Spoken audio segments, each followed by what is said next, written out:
കൃഷ്ണഗാഥ സീരിയലിൻ്റെ ലേറ്റസ്റ്റ് എപ്പിസോഡിൻ്റെ റിവ്യൂയിലേക്ക് എല്ലാവർക്കും സ്വാഗതം.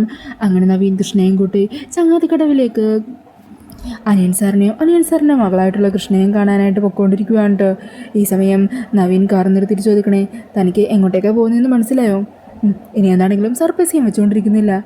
നമ്മളിപ്പോൾ പോകുന്നതേ അനിയൻ സാറിൻ്റെ വീട്ടിലേക്കാണ്. അവിടെ സാറിൻ്റെ മകളായ കൃഷ്ണയെ നേരിൽ കാണാൻ. നമ്മൾ പുതുതായിട്ട് ആ നാട്ടിൽ തുടങ്ങാനിരിക്കുന്ന ബിസിനസ്സിനെ കുറിച്ച് കൃഷ്ണയിൽ നിന്നും നമുക്ക് ചില ഐഡിയാസൊക്കെ കളക്ട് ചെയ്യാനുണ്ട്. കൃഷ്ണയുടെ ഐഡിയാസും പിന്നെ തൻ്റെ ഐഡിയാസും കൂടി ആയിക്കഴിഞ്ഞാൽ നമുക്ക് നല്ല രീതിയിൽ തന്നെ നമ്മുടെ പ്രൊജക്റ്റായിട്ട് സ്റ്റാർട്ട് ചെയ്യാം. അതിന് വേണ്ടിയിട്ട് നിങ്ങൾ രണ്ടുപേരെയും പരിചയപ്പെടുത്താനായിട്ട് ഞാൻ അങ്ങോട്ട് കൊണ്ടുവന്നത്. അത് കേൾക്കുമ്പോൾ തന്നെ കൃഷ്ണ അങ്ങ് ഷോക്കാകുക. അല്ല നവീൻ, നമുക്ക് ഇപ്പം തന്നെ പോകണോ? എനിക്ക് എന്തോ ഒരു വയ്യായിക പോലെ തോന്നുന്നു. താനിനി ഒന്നും പറയണ്ട, നമ്മളെന്താണെങ്കിലും ഇവിടെ വരെ എത്തിയില്ലേ. താനെ ഇവിടെ വെയിറ്റ് ചെയ്യ്, ഞാൻ ആ ലോട്ടറി കടയിലൊന്ന് അനിയൻ സാറിൻ്റെ വീട്ടിലേക്കുള്ള വഴി ചോദിച്ചിട്ട് വരാം. അയ്യോ വേണ്ട നവീൻ, നമുക്ക് ചോദിക്കൊന്നും വേണ്ട. വേണമെങ്കിൽ നമുക്ക് കുറച്ചുകൂടി മുന്നോട്ട് പോകാം, എന്നിട്ട് അവിടെ എവിടെയെങ്കിലും ചോദിക്കാം. എടോ, ഈ ലോട്ടറിക്കാരോടൊക്കെ ചോദിച്ചാൽ അവിടെയുള്ള സകലരെക്കുറിച്ചുള്ള വിവരം അറിയാൻ പറ്റും. താനോട് ഇരിക്കുക, ഞാൻ പോയി ചോദിച്ചിട്ട് വരാം. അങ്ങനെ പറഞ്ഞ് നവീൻ കാറിൽ നിന്ന് ഇറങ്ങുവാണ്. ഈ സമയം കൃഷ്ണയും കാറിൻ്റെ അവിടെ നിന്ന് പതിയെ പുറത്തിറങ്ങി. അവിടെ ഷോപ്പിൻ്റെ പുറത്ത് നിൽക്കുന്ന ഗോപാലനെ പയ്യെ വിളിക്കുക. ഗോപാല മാമ, ദേ നവീൻ എന്ന് പറഞ്ഞ് നവീനെ കാണിച്ചു കൊടുക്കുവാണ് കേട്ടോ. അങ്ങനെ നവീനെ കാണുന്നതും ഗോപാലൻ പെട്ടെന്ന് തന്നെ മുണ്ടുകൊണ്ട് മുഖമൊക്കെ പൊത്തിപ്പിടിച്ച് അവിടെ നിൽക്കുവാണ്. ഈ സമയം നവീൻ വന്ന് ഗോപാലനോട് സംസാരിക്കണേ. അത് ചേട്ടാ, ഈ അനിൽ സാറിൻ്റെ വീട് എവിടെയാ? എന്താ? അല്ല, അനിൽ സാറിൻ്റെ, അതായത് ശ്രീനിവാസൻ സാറില്ലേ, ഈ നാട്ടിലുള്ള എല്ലാവരും അനിൽ സാറെന്ന് വിളിക്കുന്ന അദ്ദേഹത്തിൻ്റെ വീട് എവിടെയാണെന്നാണ് ചോദിച്ചത്. അപ്പോൾ ഗോപാലൻ ശ്രീനിവാസിൻ്റെ വീട്ടിലേക്കുള്ള വഴിയൊക്കെ പറഞ്ഞു കൊടുക്കുന്നുണ്ട്. അന്നേരം നവീ സംശയത്തോട് ചോദിക്കണേ, അല്ല ചേട്ടന് ഞാൻ മുമ്പ് എവിടെയോ കൊണ്ടുപോലെ ഉണ്ടല്ലോ, ഈ തുണിയൊന്ന് മാറ്റാമോ? എൻ്റെ സാറേ, എനിക്ക് തീരെ വയ്യാതെ നിൽക്കുവാണ്, വെറുതെ മനുഷ്യനെ ബുദ്ധിമുട്ടിപ്പിക്കാതെ ഒന്ന് പോകാവോ? അങ്ങനെ പറഞ്ഞ് ഗോപാലൻ നവീനെ ഒഴിവാക്കി വിടാൻ ശ്രമിക്കുവാണ്. ഇതേസമയം കൃഷ്ണ അവിടെ പുറത്ത് കാറിൻ്റെ അവിടെ നിൽക്കുന്നത് കാണുമ്പോൾ അവിടെയുള്ള ഒരു പരിചയക്കാരൻ കൃഷ്ണയുടെ അരികിലേക്ക് വരുവാ. ആ കൃഷ്ണമോളെ കുറച്ച് ദിവസമല്ലോ കണ്ടിട്ട്, എന്തു പറ്റി? മോളെവിടെ? അതിനെ കുറച്ച് തിരക്കൊക്കെ ഉണ്ടായിരുന്നു ചേട്ടാ. മോളിപ്പോൾ ലോട്ടറി കടയിലേക്കൊന്നും കാണാറില്ലല്ലോ. സത്യം പറഞ്ഞാൽ മോളെന്നടി പറഞ്ഞു തന്ന ടിക്കറ്റ് എടുത്തിട്ടേ എനിക്ക് സമ്മാനം കിട്ടിയതാണ്.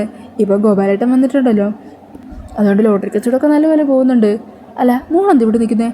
അത് പിന്നെ ഞാൻ ആ സാറിനെ ഉണ്ടല്ലോ ഞങ്ങളുടെ തോട്ടവും എസ്റ്റേറ്റും ഒക്കെ കാണിക്കാൻ വേണ്ടി കൂടെ കൊണ്ടുപോയിക്കൊണ്ടിരിക്കുമായിരുന്നു. ഓ ആണോ? അങ്ങനെ നവീൻ അടുത്തേക്ക് വരുന്നത് കാണുവാണ്ടോ കൃഷ്ണ. എന്നാൽ ശരി ചേട്ടൻ പൊക്കോ, ഞാൻ ഇപ്പം തന്നെ പോകും. ശരി മോളെ എന്ന് പറഞ്ഞ് അയാൾ അവിടെ നിന്നും പോകുവാണ്. അന്നേരം നവീൻ ചോദിക്കുന്നുണ്ട്, ആരാ അത്? അയാളെന്താ സംസാരിച്ചത്? എനിക്കറിയില്ല, ഈ നാട്ടുകാരനാണെന്ന് തോന്നുന്നു. നമ്മളിവിടെ ആദ്യമായിട്ട് കാണുവാണല്ലോ, അപ്പോൾ ആരാ എങ്ങോട്ടാന്നൊക്കെ ചോദിക്കുമായിരുന്നു.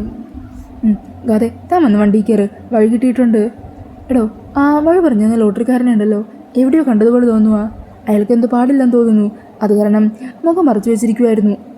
അത് മാറ്റാൻ പറഞ്ഞിട്ടാണെങ്കിൽ അയാൾ സമ്മതിച്ചതുമില്ല. അന്നേരം കൃഷ്ണ പറയണേ, നവീൻ എന്തിനാ അങ്ങനെയൊക്കെ പറയാൻ പോയത്? അയാൾക്ക് വയ്യാത്തതുകൊണ്ടല്ലേ. നമുക്ക് തിരിച്ചു പോയാലോ എന്നാണ് ഞാൻ വിചാരിക്കുന്നത്. എനിക്ക് തല വാങ്ങി വല്ലാത്ത വേദന പോലെ. ഈ അവസ്ഥയിലെങ്ങനെ അങ്ങോട്ടേക്ക് കയറിച്ചിടുന്നത്? എടോ, അങ്ങനെയാണെങ്കിൽ നമുക്ക് പോകുന്ന വഴിക്ക് മരുന്ന് എന്തെങ്കിലും വാങ്ങിക്കാം. എന്താണെങ്കിലും ഇവിടെ വരെ വന്നതല്ലേ, ഇനിയിപ്പോൾ ശ്രീനിവാസ സാറിനെ കണ്ടിട്ട് പോയാൽ മതി. അന്നേരം കൃഷ്ണ പറയുന്നുണ്ട്, എന്നാൽ ഹോസ്പിറ്റലിലേക്കൊന്നും പോകണ്ട. ശരി, ഹോസ്പിറ്റലിൽ പോകണ്ടെങ്കിൽ പോകണ്ട, നമുക്കേ ശ്രീനിവാസ സാറിൻ്റെ വീട്ടിലെത്തുമ്പോൾ അവിടെ നിന്ന് എന്തെങ്കിലും നാട്ടുവൈദ്യം ഉണ്ടോ എന്ന് ചോദിക്കാം. അങ്ങനെ പറഞ്ഞ് നവീൻ കൃഷ്ണയും കുട്ടി പൊയ്ക്കൊണ്ടിരിക്കുവാണ് കേട്ടോ. ഈ സമയം കൃഷ്ണ മോളിക്കുട്ടിക്ക് മെസ്സേജ് അയച്ച് കാര്യം പറയുന്നുണ്ട്. അങ്ങനെ കൃഷ്ണയുടെ മെസ്സേജ് കാണുന്നതും മോളിക്കുട്ടി ഉടനെ തന്നെ തങ്കത്തിൻ്റെ ഫോണിലേക്ക് വിളിക്കുവാണ്. എന്നാൽ തങ്കമാണെങ്കിലോ ഫോൺ എടുക്കുന്നില്ല കേട്ടോ. ഈ സമയം മോളിക്കുട്ടി ഗാഥയുടെ ഫോണിലേക്ക് വിളിക്കുന്നുണ്ട്. അങ്ങനെ മോളിക്കുട്ടിയുടെ കോള് കാണുന്നതും ഗാഥ കട്ട് ചെയ്യുവാം. ഇവളൊക്കെ എന്തിനാ എന്നെ വിളിക്കുന്നത്, നാശം പിടിക്കാൻ എന്നും പറഞ്ഞ് ഫോൺ എടുത്ത് മാറ്റി വെക്കുവാണ് കേട്ടോ. പിന്നീട് കാണിക്കുന്നത് നവീനും കൃഷ്ണയും കൂടി പുഴവരം വീട്ടിലെത്തുന്നതാ. ഗാഥ, ഇതാണ് അനിൽ സാറിൻ്റെ വീട്, താൻ വാ. ഈ സമയം ശ്രീനിവാസനും പുറത്തേക്ക് ഇറങ്ങി വരുന്നുണ്ട് കേട്ടോ. അങ്ങനെ അച്ഛനെ കാണുന്നതും ടെൻഷനിലിരിക്കുവാണ് ഗാഥ. എടോ ഗാഥ, താൻ ഇറങ്ങുന്നില്ലേ? അത് പിന്നെ നവീൻ, എൻ്റെ ഒരു സാധനം കാണുന്നില്ല. നവീൻ ഇറങ്ങിക്കോ, ഞാൻ പിന്നാലെ വന്നോളാം. അങ്ങനെ നവീൻ ശ്രീനിവാസൻ്റെ അടുക്കിലേക്ക് ചെന്ന് സംസാരിക്കുക. നവീൻ, വഴി കണ്ടെത്താൻ ബുദ്ധിമുട്ടൊന്നും ഉണ്ടായില്ലല്ലോ? അല്ല, വൈഫ് വരുമെന്ന് പറഞ്ഞു. എവിടെ? എൻ്റെ കൂടെ വന്നിട്ടുണ്ട്, കാറിലിരിപ്പുണ്ട്, ഇപ്പോൾ വരും. എന്നാൽ നവീൻ വാ. അങ്ങനെ നവീനെയും കുട്ടി അകത്തേക്ക് പോകുവാണ്ടോ ശ്രീനിവാസ്. ഈ സമയം മോളിക്കുട്ടിയും അവിടെ എത്തുന്നുണ്ട്. അന്നേരം കൃഷ്ണ പുറത്തേക്ക് ഇറങ്ങുക. മോളിക്കുട്ടി, എത്രയും പെട്ടെന്ന് തന്നെ ഇതിനൊരു പരിഹാരം കണ്ടെത്തണം. അവിടെ അകത്ത് ചെന്ന് നവീൻ ഗാഥയെ എന്നെ ഒരുമിച്ച് കണ്ട ആകെ പ്രശ്നവും എല്ലാം തീർന്നു. ഞാനേ നിൻ്റെ അമ്മേനെയും ആ ഗാഥേനെയും മാറി മാറി വിളിച്ചു, രണ്ടുപേരും ഫോൺ എടുക്കുന്നില്ല. നീ എന്താണെങ്കിലും ഇവിടെ എവിടെയെങ്കിലും ഒന്ന് അഡ്ജസ്റ്റ് ചെയ്യ്, ഞാൻ അകത്ത് പോയി ഇവിടുത്തെ സാഹചര്യം എന്തൊക്കെയാണെന്ന് നോക്കട്ടെ. അങ്ങനെ പറഞ്ഞ് മോളിക്കുട്ടി അകത്തേക്ക് പോകുവാണ്. ഈ സമയം മോളിക്കുട്ടി നേരെ ചെല്ലുന്നത് ഗാഥയുടെ റൂമിലേക്ക് ആയിരിക്കോട്ടോ. അവിടെ തങ്കം ഉണ്ടാകും. അമ്മ ഞാൻ എത്ര തവണ ഫോണിൽ വിളിച്ചു, നിന്നെ വിളിച്ചു, നീ എന്താ ഫോൺ എടുക്കാഞ്ഞത്? ഓ പിന്നെ നീ വിളിക്കുമ്പോഴൊക്കെ ഞാൻ എടുക്കണോ? അതിന് നീ ആരാടി? അന്നേരം മോളിക്കുട്ടി പറയുന്നുണ്ട്, ഇവിടെ ആകെ പ്രശ്നമായി. നവീൻ ദാ കൃഷ്ണേനെയും കൂട്ടി ഇവിടെ വന്നിരിക്കുവാണ്. എന്തിനാണെന്നറിയോ? അനിയൻ സാറിൻ്റെ മോളെ കാണാനായിട്ട്. നവീൻ വന്ന് ഇവളെ കണ്ട ആകെ പ്രശ്നമാകില്ലേ? അയ്യോ ഇനിയിപ്പോൾ എന്ത് ചെയ്യും? എന്തേലും ചെയ്തേ പറ്റുള്ളൂ. എങ്ങനെയെങ്കിലും നീ ഇവിടെ നിന്ന് മാറണം. ഈ അവസ്ഥയിൽ ഞാൻ എങ്ങോട്ട് മാറാനാ? അതൊന്നും അറിയില്ല. എത്രയും പെട്ടെന്നുള്ള മാറ്റിയേ പറ്റുള്ളൂ അമ്മേ.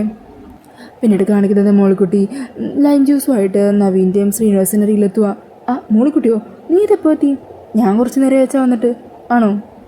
ഇതാ ജ്യൂസ് കുടിക്ക്. അല്ല മോളെ, ദേ നവീൻ്റെ ഭാര്യയെ പുറത്തിരിപ്പുണ്ട്. നീ പോയി ആ മോളെ ഇങ്ങോട്ട് വിളിച്ചുകൊണ്ട് വാ, മോൾക്കും ജ്യൂസ് കൊടുക്ക്.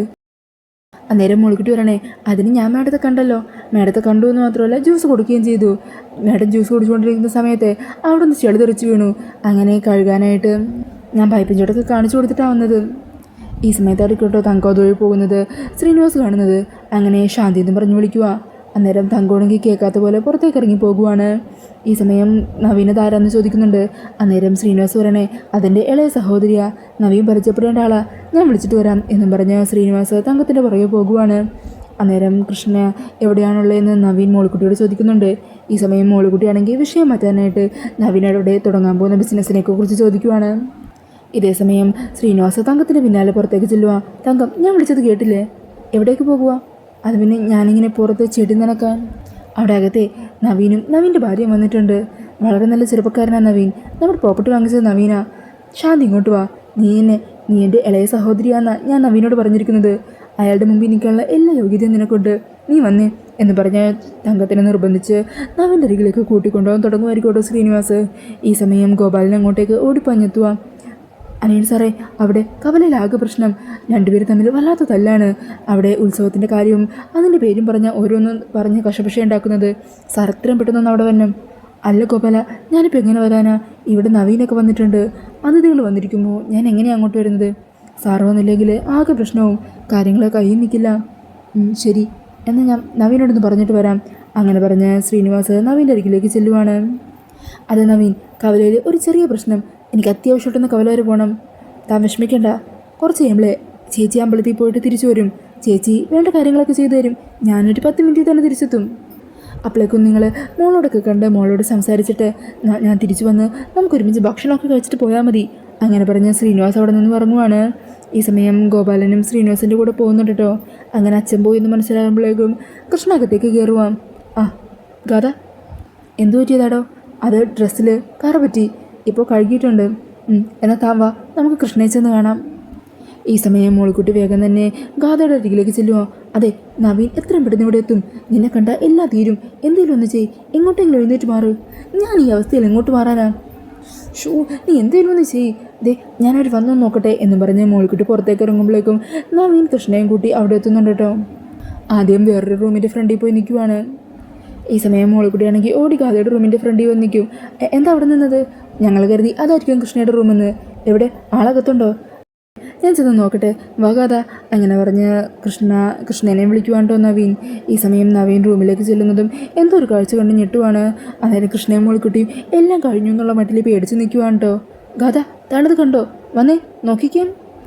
അങ്ങനെ കൃഷ്ണയും മോളിക്കുട്ടിയും കൂടി ആ റൂമിൻ്റെ അകത്തേക്ക് കയറുവാണ്. കയറുമ്പോൾ കാണുന്ന കാഴ്ച ഗാഥയാണെങ്കിൽ പുതപ്പൊക്കെ കൊണ്ട് ദേഹം മുഴുവൻ മൂടി മുഖത്ത് മാസ്കൊക്കെ വെച്ച് പനിച്ച് വിറച്ചിരിക്കണ പോലെ ഇരിക്കുവാണ് കേട്ടോ. അത് കണ്ടിട്ട് നവീൻ ചോദിക്കുന്നുണ്ട്, എന്തു പറ്റി? എന്താ കൃഷ്ണ? അന്നേരം മോളിക്കുട്ടിയും എന്താ പറയേണ്ടെന്ന് അറിയാതെ ഒന്നെന്താ വിട്ട് നിൽക്കുവാണ്. ഈ സമയം പെട്ടെന്ന് മോളിക്കുട്ടി പറയണേ, കണ്ടില്ലേ നവീൻ, കൃഷ്ണക്ക് തീരെ വയ്യ, നല്ല പനിയുണ്ട്, ചിക്കൻ പോക്സിൻ്റെ ലക്ഷണങ്ങളും ഉണ്ട്. ഇക്കാര്യം ഞാൻ അനിയൻ സാർ അറിഞ്ഞാൽ സാറിനത് സഹിക്കാൻ പറ്റില്ലെന്ന്. ഇതേ സമയം തങ്കവും ആ റൂമിൽ നിൽക്കുന്നുണ്ടാവും. അങ്ങനെ നവീൻ്റെ കണ്ണിപ്പെടാതെ മറഞ്ഞു നിൽക്കുമൊരു കോട്ടോ തങ്കം. അന്നേരം നവീൻ പറയണേ, സോറി കൃഷ്ണ, ഞങ്ങൾ വന്നത് ബുദ്ധിമുട്ടായോ? സോറി, ഞങ്ങൾ ആ പ്രോജക്റ്റിനെ കുറിച്ച് കൃഷ്ണയോടൊന്ന് സംസാരിക്കാനും ഇയാളുടെ നിന്ന് കുറച്ച് അഡ്വൈസ് വാങ്ങാനായിരുന്നു വന്നത്. പക്ഷേ ഈ ഒരു അവസ്ഥയിൽ തന്നെ ബുദ്ധിമുട്ടിപ്പിക്കുന്നത് ശരിയല്ലല്ലോ. പിന്നെ ഇതാ എൻ്റെ വൈഫ് ഗാഥ ശ്രീനിവാസ്. അതൊക്കെ കേൾക്കുന്നതും ഗാഥക്ക് ദേഷ്യം വരുന്നുണ്ട് കേട്ടോ. ഈ സമയം കൃഷ്ണ പറയുന്നുണ്ട്, അതെ, ചിക്കൻ പോക്സ് ഒക്കെ ആണെന്നല്ല പറയുന്നത്, അത് പകർച്ചവ്യാധിയാ. നമുക്കെന്നാ പെട്ടെന്ന് പോയാലോ? ചെയ്തു തീർക്കാൻ ഒരുപാട് ജോലികളുണ്ടല്ലോ. ശരിയാ താൻ പറഞ്ഞത്. എന്നാൽ നമുക്കിറങ്ങാം. കൃഷ്ണ, തൻ്റെ അസുഖമൊക്കെ മാറിയിട്ട് നമുക്കൊന്ന് ഒരുമിച്ച് കൂടാം, ഇതിനെക്കുറിച്ച് സംസാരിക്കാം. എന്നാൽ പിന്നെ ഇപ്പം ഞങ്ങൾ ഇറങ്ങട്ടെ. അങ്ങനെ പറഞ്ഞ് നവീൻ കൃഷ്ണയും കൂട്ടി അവിടെ നിന്നും തിരിച്ചു പോകുവാണ് കേട്ടോ. ഈ സമയം ഗാഥയാണെങ്കിൽ ആ പുതപ്പും മാസ്കൊക്കെ മാറ്റി ദേഷ്യത്തിലിരിക്കുന്നുണ്ട്. അങ്ങനെ ഭ്രാന്തളകിയിരിക്കുന്ന ഗാഥനെ കാണിച്ചുകൊണ്ടാണ് എപ്പിസോഡ് തീരുന്നത്. അപ്പോൾ ഈ ഒരു റിവ്യൂ ഇഷ്ടപ്പെട്ടുണ്ടെങ്കിൽ മറക്കാതെ വീഡിയോ ഒന്ന് ലൈക്ക് ചെയ്യണേ. ഇതുപോലുള്ള കൂടുതൽ റിവ്യൂസിനായിട്ട് ഈ ചാനൽ ഒന്ന് സബ്സ്ക്രൈബ് ചെയ്തും കൂടി സപ്പോർട്ട് ചെയ്യണേ. താങ്ക്